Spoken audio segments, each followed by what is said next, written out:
First contact in the void. The message pulsed through deep space like a dying star's last breath. For 300 cycles, the Nyx Collective had been the guardians of peace in the Andromeda Arm, their crystalline ships gliding between the stars like cosmic dancers. Now, their civilization faced extinction from within. The plague, as they called it, turned their silicon-based bodies to dust, spreading from world to world despite their advanced quarantine measures. High Navigator Lyra stood at the observation deck of the Collective's last sanctuary ship, her crystalline form refracting starlight in a rainbow of colors. The latest reports showed 15 more colony worlds had gone silent. Their scientists estimated less than 2 planetary cycles remained before total species collapse. High Navigator, her second-in-command, chimed, his crystalline voice resonating with urgency. We've detected a response to our distress signal. It's different from anything in our archives. The signal came from a small blue world at the edge of what the Collective considered civilized space, a planet called Earth. The message was crude by Nyx standards, radio waves modulated with primitive binary code, but its meaning was clear. We hear you. We're coming. Hold on. The Nyx had dismissed Earth as a developing world, barely able to reach its own moon. Yet within days, a fleet of ships unlike anything in their database emerged from what the humans called hyperspace, a theoretical concept the Nyx had abandoned centuries ago as impossible. The human vessels were ugly by Nyx standards, all sharp angles and exposed machinery, built for function over form. Their leader, Admiral Sarah Chen, appeared on the sanctuary ship's communication array. Unlike the crystalline Nyx, she was a creature of flesh and blood, her face marked with lines that spoke of both wisdom and worry. High Navigator Lyra. Chen's voice carried authority, despite the vast cultural gulf between them. We've reviewed your data on the plague. Our scientists have a theory, but we'll need to work fast. Lyra's crystalline form hummed with both hope and skepticism. Your species, you've barely mastered space travel. How could you help where our millennia of knowledge failed? Chen's smile was gentle but determined. Because sometimes the greatest breakthroughs come from fresh eyes, and because humanity has something your people have never needed, an immune system that evolved fighting threats for millions of years. As the human fleet took up defensive positions around the sanctuary ship, Lyra learned that Earth had sent not just warriors and scientists, but volunteers. Humans willing to risk exposure to the plague to understand how their biology might hold the key to saving an alien race.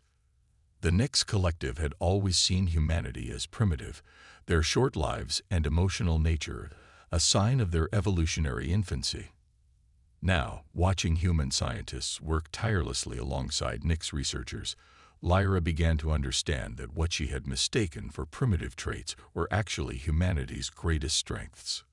Your people, she observed to Chen one cycle later, they show no fear in the face of possible death. Oh, we're terrified, Chen replied, checking readings on a tablet. But humans have a long history of being too stubborn to let fear stop us, especially when others need our help. As the first phase of their mission began, Lyra realized that humanity's greatest weapon wasn't their technology or even their resilient biology. It was their relentless drive to challenge the impossible, to reach out across the stars and aid a species they had never met, simply because they could. The universe, Lyra reflected, had much to learn about these dangerous beings called humans, creatures whose determination burned brighter than any star in her ancient sky. The human solution. The human scientists called it Operation Crystal Shield, and it began with failure.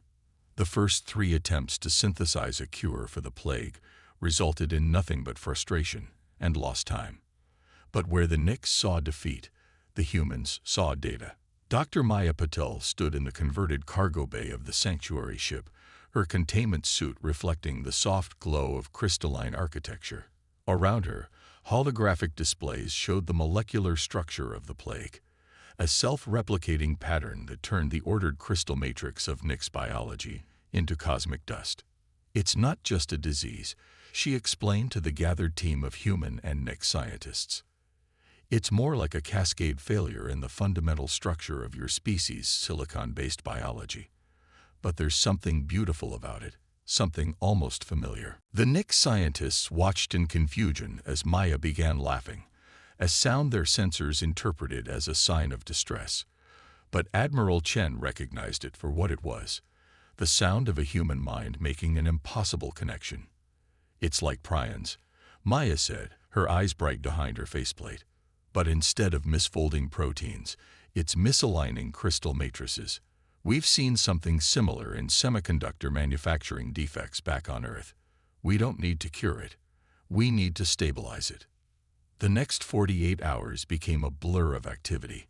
Human engineers, who had spent decades perfecting the production of silicon-based computer chips, worked alongside Nyx crystallographers.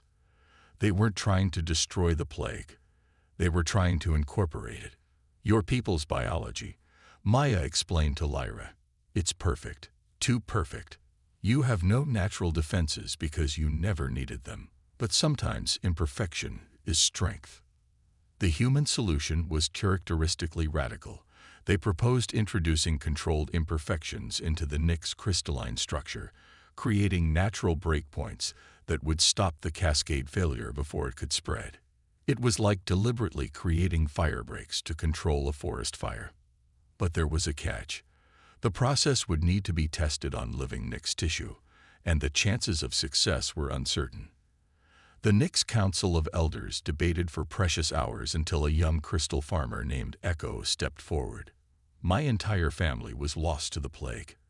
Echo's voice resonated through the chamber. I volunteer. The humans fell silent, recognizing the weight of the moment. Here was courage they understood. The willingness to risk everything, not just for survival, but for hope.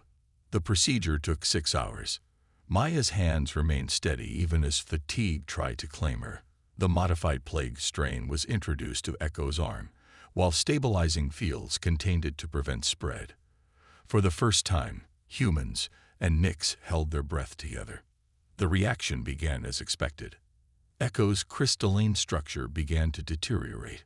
But where the normal plague spread like wildfire, this version stopped at the engineered breakpoints. More than that, the altered sections began to show signs of adaptation, becoming stronger than before. It's working, Maya whispered, then louder. It's actually working. Echo's body is incorporating the modified strain and using it to create natural defense mechanisms. Admiral Chen watched from the observation deck as celebrations erupted below. But her eyes were on High Navigator Lyra, who stood motionless, light playing through her form in complex patterns. Your people, Lyra finally spoke, you think differently than any species we've encountered. Where we seek perfection, you embrace flaws. Where we see only problems, you see possibilities. Chen smiled. That's because humans learned early that perfection is the enemy of survival. Life isn't about being flawless. It's about adapting, growing stronger from our weaknesses. But their victory celebration was premature.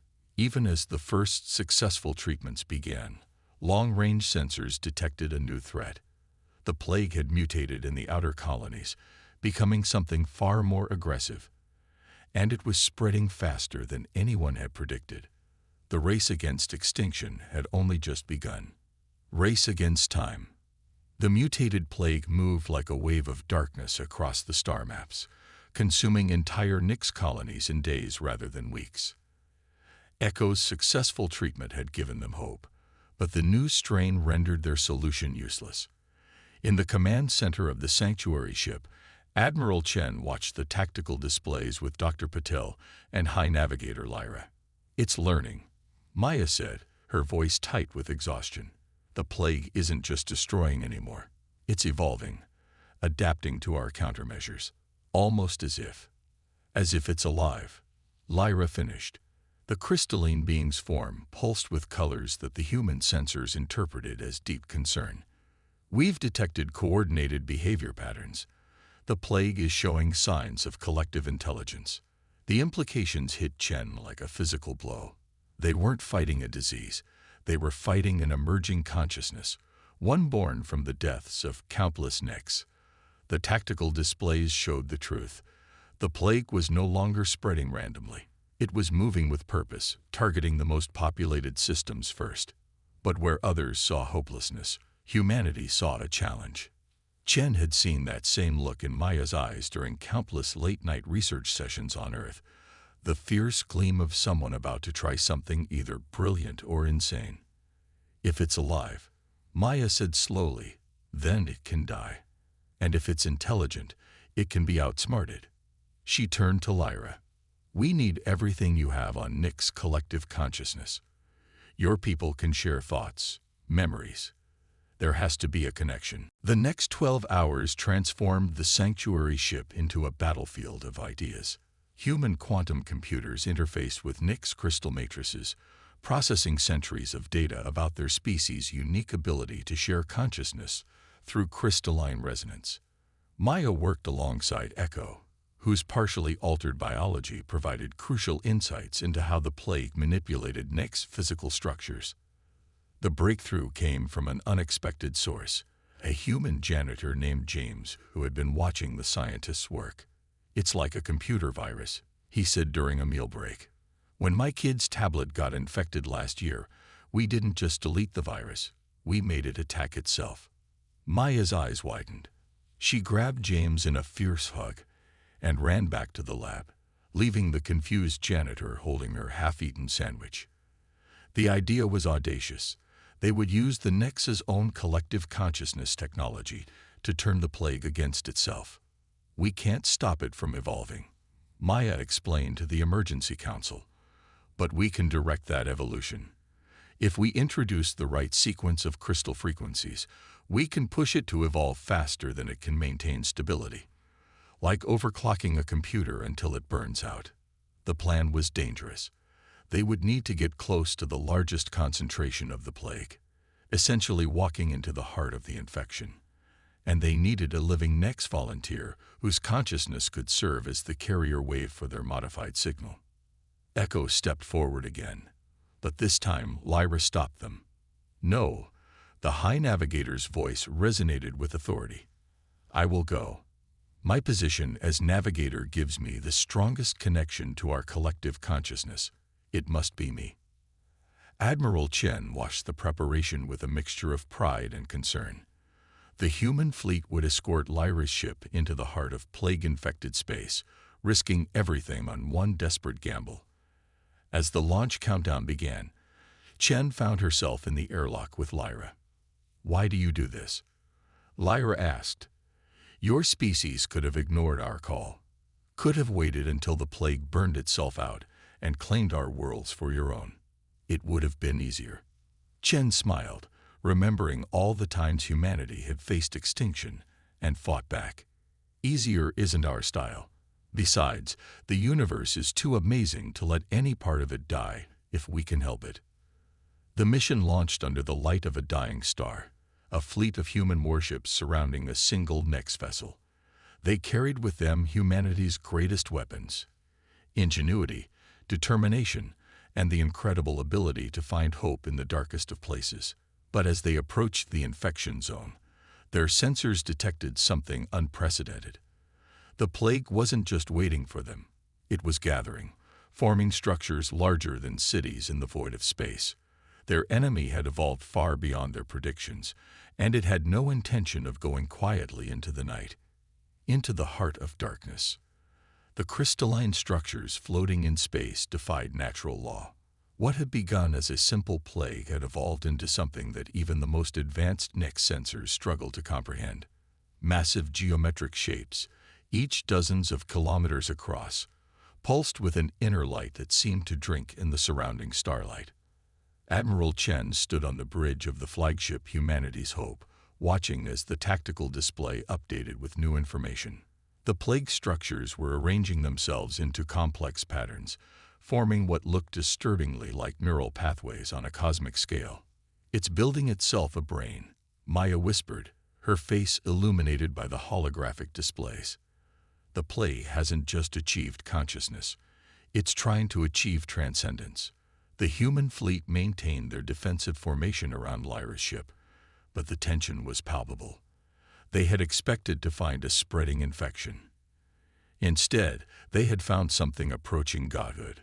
The first attack came without warning.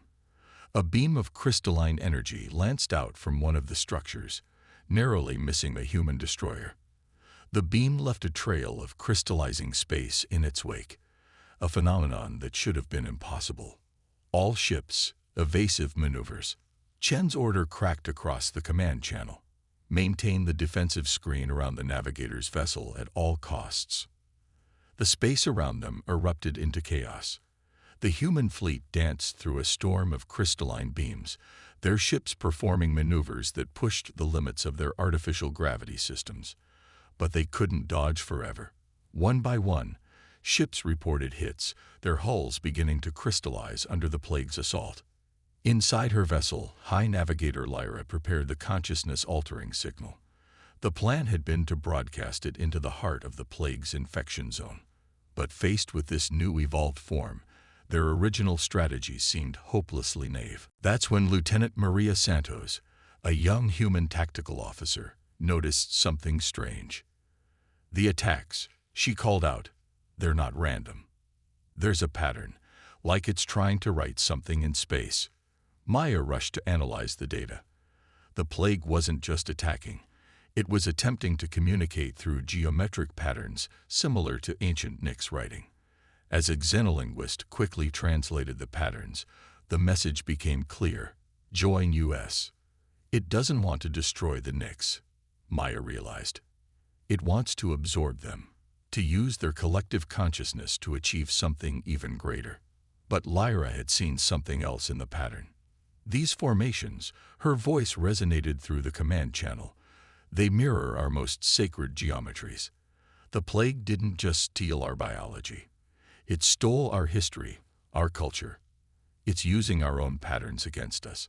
That's when James, the janitor who had given them the computer virus idea, spoke up from his temporary position helping in engineering. So give it new patterns.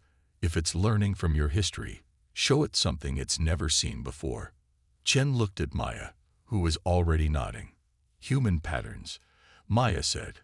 Our art, our music, our mathematics, everything that makes us different from the next. We flood its consciousness with chaos it can't predict. The plan came together with characteristic human speed. Every ship in the fleet began broadcasting, not just the consciousness-altering signal they had prepared, but everything. Earth music from classical to heavy metal, fractal patterns that followed human mathematical principles, poetry, and paintings and dance converted into data streams. The effect was immediate.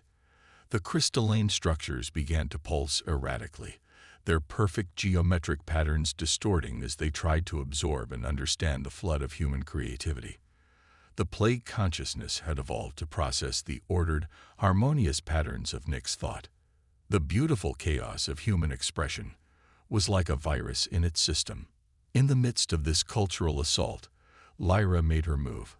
Her ship accelerated toward the heart of the largest structure, broadcasting the modified plague strain on frequencies matched to the human brainwave patterns.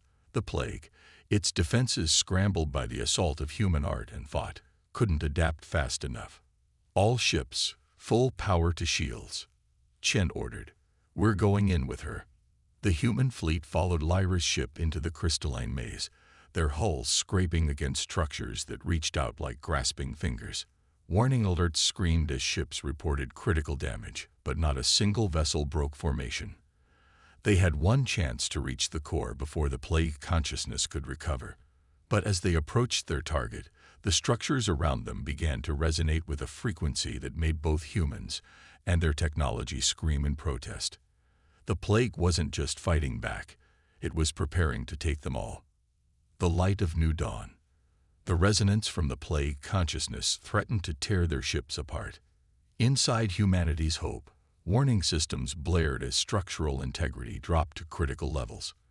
But in that moment of seeming defeat, humanity demonstrated why they were the most dangerous beings in the galaxy. They refused to accept what seemed inevitable. Maya. Chen called over the screaming alarms. What happens if we match that frequency?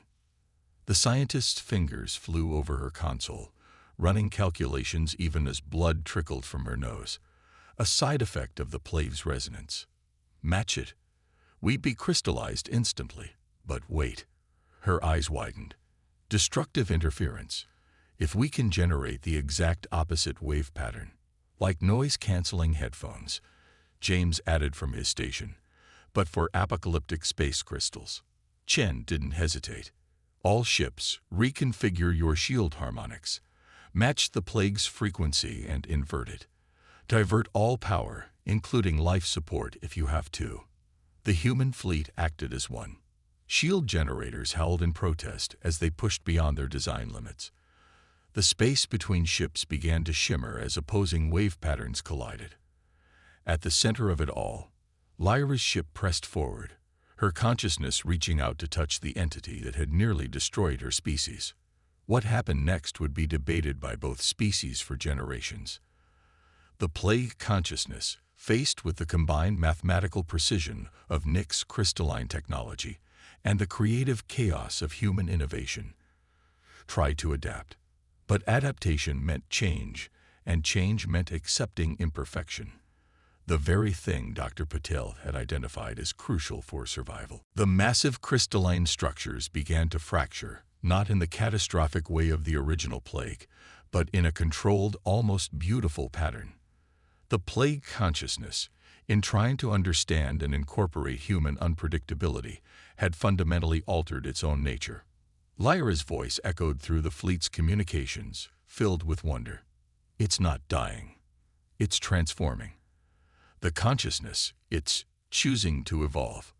The space around them, filled with crystalline dust that glowed with inner light, where the plague had sought to enforce perfect order, it now embraced chaos theory and quantum uncertainty, concepts it had learned from humanity's scientific databases.